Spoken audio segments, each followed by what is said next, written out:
Сәлем достар! Бүгін 2025 жылдың басынан бастап әлі күнге дейін тренд болып жатқан корона тортын жасаймыз. Сүтті қыз тортының ең оңай әрі ең жұмсақ, ең дәмді рецептімен бөлісемін. Жұмыртқаны шымшым тұзбен сгущенка қосып араластырып аламыз.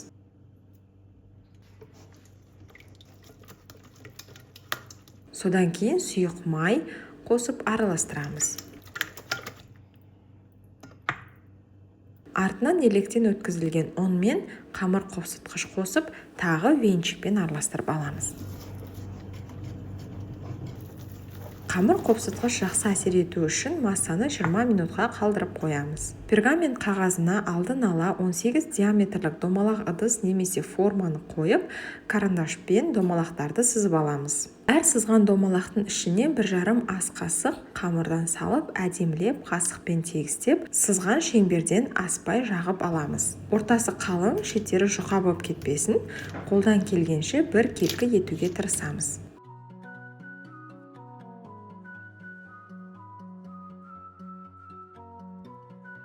Енді противенге орналастырып, алдын ала 180 градуста қызып тұрған пеште 10-12 минут беті сәл ғана қызарғанша пісіріп аламыз. Менде осы қамырда жалпы 12-13 корж шықты. Барлық корждарды пісіріп алған соң кремін дайындаймыз. 33% сливкиге қантты ұнтақты қосып, қою болғанша миксерлейміз. Сливки міндетті түрде салқын болуы керек. Міне осындай болған кезде сгущенканы қосып, тағы кішкене араластырып аламыз. Міне осындай жұмсақ, бірақ сұйық емес, формасын ұстайтын крем болуы керек. Енді тортты жинайтын подложкаға кальцоны қойып, соның ішінде тортты жинайтын боламыз. Бірінші қамырды қойып, 1,5 ас қасық крем салып жағып шығамыз. Шет-шеттеріне дейін жақпаймыз, кішкене 5 мм-дей жеткізбей жағамыз. Келесі корждарды бетін төмен қаратып, аударып қойып жинаймыз, сонда торт түзу болады.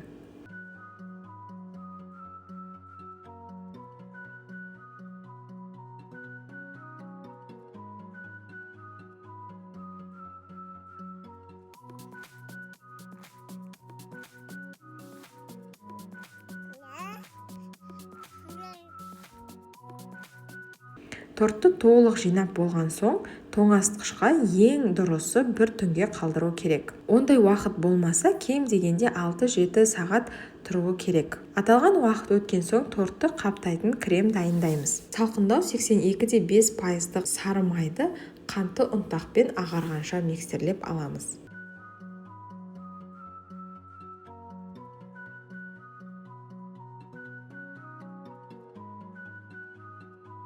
Содан кейін творожный сыр қосып, тағы жақсылап миксерлеп аламыз.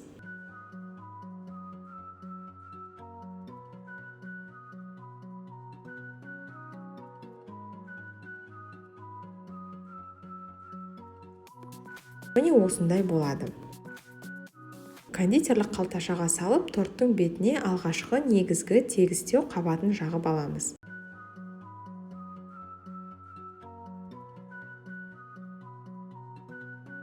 Ол үшін осылай торттың барлық жерін креммен жауып аламыз. Содан кейін иілген лопата көмегімен тегістейміз.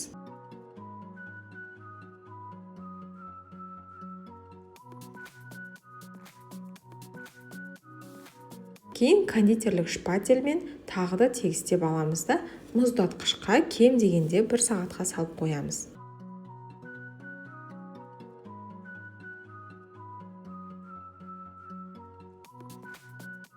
Крем толық суып қатуы керек. Қалған кремге тағы кішкене 200 грамдай творожный сыр қосып, тағы миксерлеп аламыз. Сонда крем одан да қатты қоюлау болып, сыртын қаптауға ыңғайлы болады. Осылай видеода көрсетілгендей, бірінші шеттеріне осындай сызықтар сығып шығамыз. Содан кейін лопата және шпатель көмегімен тегістейміз. Лопата мен шпательді қатты баспаймыз, өте нәзік жұмыс жасаймыз. Себебі қатты басып жіберсеңіз, сыққан кремді қайта қырып тастайсыз.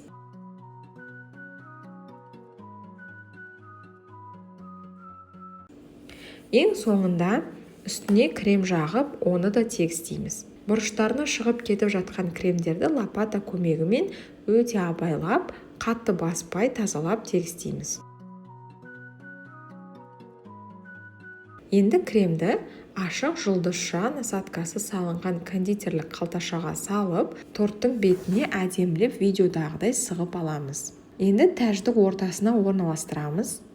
Тәждің ішіне кондитерлік жылтырақ сеуіп шығамыз. Тәжді орналастыратынның алдында астына кішкене пленка қойып жіберсеңіз, сепкен кондитерлік жылтырағыңыз торттың бетіне тимей тұрады, сонда трендтегідей адам үрлеген кезде күшті болып ұшатын болады. Әдемі шамды және жазуымызды ортаға орналастырамыз. Тренд тортымыз дайын.